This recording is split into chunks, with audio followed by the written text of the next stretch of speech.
So, in the Eyes of Watching God, I'm gonna start off by talking about the relationship between Jane and Joe. Um, Joe was her second husband and fails to provide her with the love and care she deserves. He is completely self-centered and only concerned with his own image, and he is also only concerned with leading the African American town Eatonville. His values lead him to ignore, suppress, and abuse Jane, ruining their relationship. Leadership and dignity causes Joe to neglect Jane. The neglectance is in the early stages of the relationship. When they first got married, traveling to Eatonville, it was Joe's aspirations, like not Jane, dominated him. There's a quote. It says, mostly he talked about plans for the town. When he got there, they were bound to need somebody like him. Instead of romantically paying attention to Jane, he just makes plans for the town. His leadership apparently is more important to him than his new wife, leading him to just ignore her. Jane soon realizes that Joe is more interested in leadership than her. And after Joe establishes his leadership in the town, Jane says, "It's just looked like it keeps us in some way we ain't natural while one another." Um, you always off talking and fixing things, and it feels like I'm just marking time. Hope it soon gets over. Um, that quote kind of makes me upset because as a second husband, you feel it's going to be better, and it's obviously not for her. Um,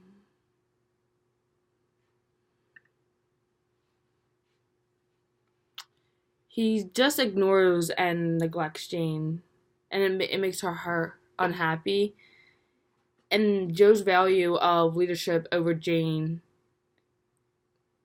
messes up the relationship. His values of status cause Joe to put Jane on a this it makes her not like she does not appreciate it. Joe wants to be better than everyone else in this town, and he uses Jane to achieve this end. For example, Joe puts her on a display during the store opening to show how he has the best wife.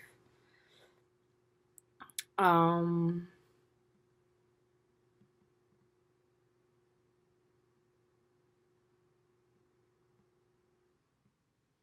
yeah. Alright, then I'm going to start talking about the themes. There's different themes in this book. Um, I guess I can talk about the gender of the one as one of the themes. Um, Men and women are very different during this time. Women are not only considered like the weaker human being, but they are defined by the relationship of the man. This is why the marriage is such a big deal in the novel. Women can only gain power through novel and to be powerful and to be power. Women can only gain power through marriage to powerful or ambitious men. That it's crazy to me because to think that the world was like that back then and it's so different now, like blows my mind. Women are defined by men to they're just objects of desire. Men impose these standards on women by silencing their voices, limiting their actions, and insulting their appearances and sexuality.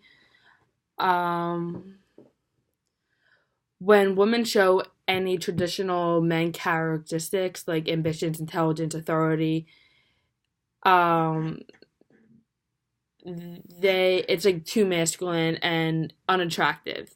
Men, on the other hand, are expected to always be dominant. Male characters prove to their peers that real men by showing, I guess, like who's boss.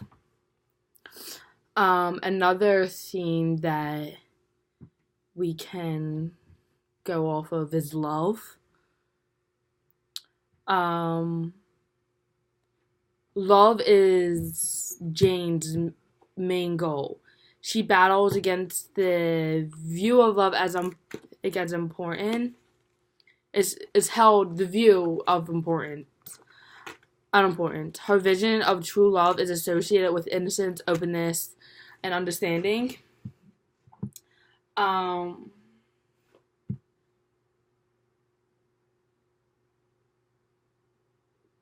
Having the found love makes the protagonist feel like she finally lived a full and satisfying life.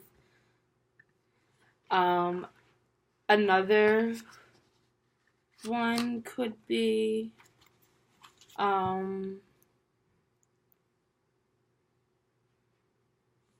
sex. Like, sex triggers Jane's interest in love. She is fascinated by the bodily pleasure triggered by the sex, as well as the implications of a new life and spiritual union. Sex is strongly associated with love. She sees sex as a expression of love and feels that sex without love is practically a scared emotion. Um, Other things, I guess some symbols into the symbols that I kind of picked up was Jane's hair. It's a symbol of her power and and like her identity. It represents her strength individually in three ways. It first represents her independence and defiance of petty community standards. This town's critique at the very beginning of the novel demonstrates that it's considered undignified of a woman of Jane's age to wear her hair down. Her refusal to bow down to her norms clearly reflects her strong rebellious spirit. Also, her braid is constantly described as a symbol of masculine power, which blurs the gender lines, and then it threatens Jo. Her hair is like, because of its straightness, functions of the symbol of whiteness. Miss Turner worships Jane because her hair is straight and other Caucasian characteristics. Her hair contributes to the normal white male power that she has, which helps her traditional power relationships through the novel. Some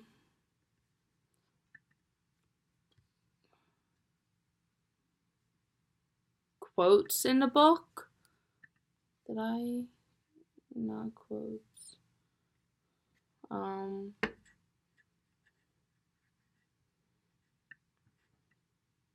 Yeah, some quotes in the book that I'm gonna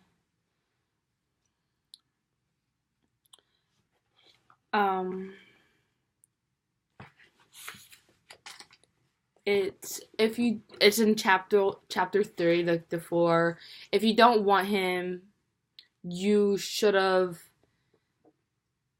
Say, it's kind of hard to read because it's in the voices of them. That's what I like about it too. Some of the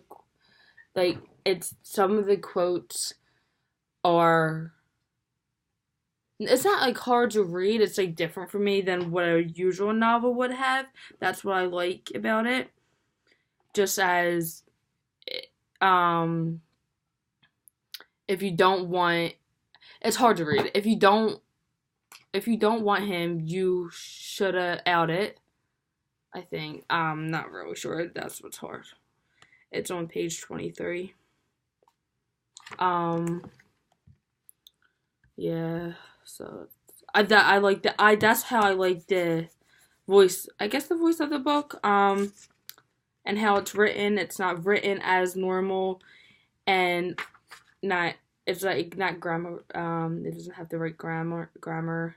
It's just like in somebody's. It's how somebody would talk. All the pronunciations of it. Um. Also. Um. In chapter one, seeing the woman as she was made them remember the envy that had stored up from other times. So they chewed the back parts of their mind and swallowed the relish.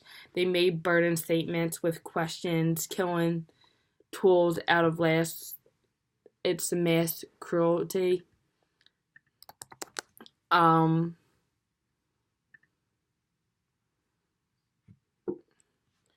like the long-lived envy that the gossipers on the porch have for Jane quickly translates into burning statements, killing tools. Their jealousy makes them aggressive and vindictive. Um, Zora Neale Hurston, I think that's how you say her name, describes the gossip people cruel words as walking without masters, which makes it seem that everyone is throwing out criticisms but would never claim them or take responsibility for what they say. Jealousy is something you show behind the victim's back when you don't have to be the master of your own words or face repercussions. And it's funny because that's how it is today. So many people gossip, especially people our age, even throughout high school, and nobody will say it to your face. Always behind your back, and then when you confront them, they look at you like you have five heads, and in reality, you just know. Just I don't understand the point of gossiping or really anything. Um, yeah, that's it.